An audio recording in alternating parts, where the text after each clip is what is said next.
Skill পাওয়া যায়, ওই দেশে পড়া লেখা জজ হয়ে কোনো লাভ নেই।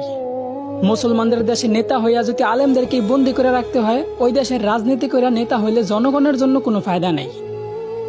৯৫% মুসলমানের দেশে যদি মুসলমানদের কষ্টগুলাই তুলে ধরা না যায়, ওই দেশে নামি দামি সাংবাদিক হইয়াও কোনো লাভ নেই। বলি জাকাত না দিয়া সুদ খাইতে খাইতে দেশটারে করছো ছারখার।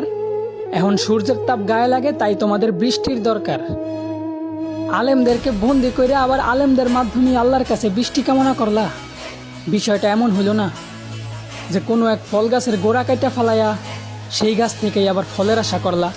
যে সময়ে ৩ থেকে ৭ বছরের শিশু মেয়েরাও ধর্ষণ থেকে নিরাপদ না, সেই সময় দ্বারাও আমরা নিজেদেরকে শ্রেষ্ঠ জাতি হিসাবে দাবি করি।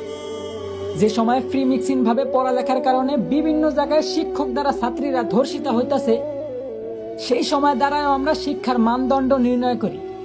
একদিকে দেশের মান্যগণ্য লোকেরা